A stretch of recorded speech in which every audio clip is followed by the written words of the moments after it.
So, I get invited to be a keynote at a lot of different events and apply behavior analysis. And so when Mm, I started speaking, my number one goal was to be a representation of being a science practitioner and talking about the science and how we can innovate new things in its field to support the clients that we work with and the clinicians that are out in the fields, either not knowing what mm, direction to go, what path to take, or if they're treating clients directly.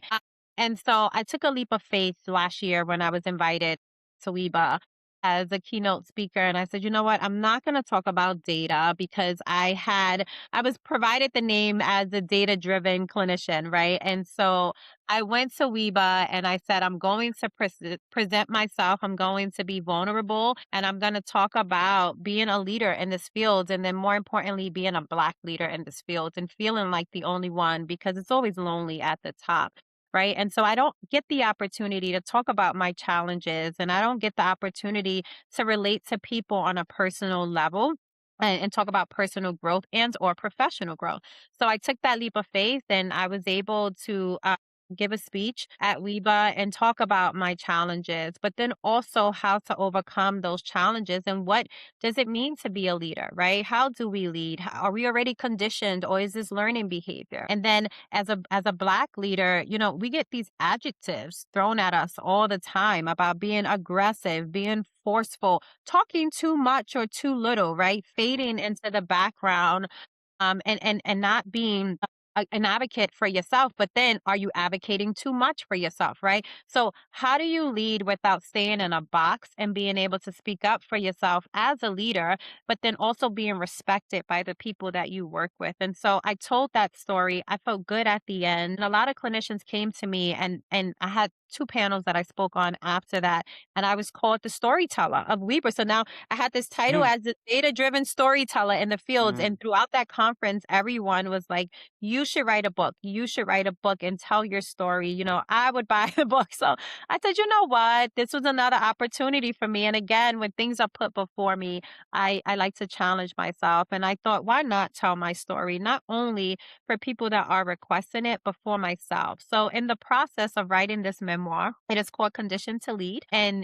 I wrote this memoir from the ABA principles, starting at baseline and ending with outcomes. It's about my life, but it's about my life and how I was conditioned in the environments I was placed mm, in, right? So how I was able to lead in every circumstance in school as I walked through this, like getting married early, having children early, and still being successful around that. So it focuses on pressure, pain, building a legacy through impact. So impacting not only clinicians, but my children, my niece, my nephew, my sisters, being impactful to my family. But one thing that I've discovered, and I shed many tears writing this book because I'm getting emotional, but I realized my true struggles and what was placed before me when back then I felt like I would never achieve or overcome those things. And I was mm, able to do that. But I also noticed that, yes, I know I described earlier that my dad was a substance user.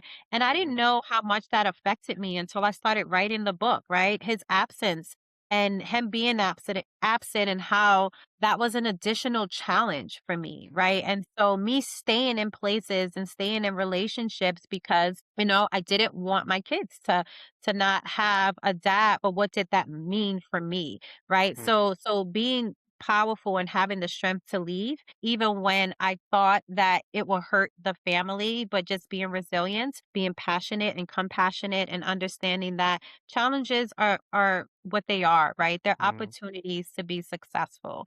And so I faced so much adversity in my personal life, but then also in my professional life. And like I said, I stand here proud and I will say it loud.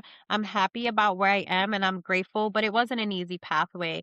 And I've earned it. I've earned it. And I would say that even louder. So I can't wait until I publish this book. I'm in the process of looking for the perfect publisher. But I'm really excited for everybody to read my story because that's just what it is. It's my story and how I got to where I am and where I'm heading, where I'm going.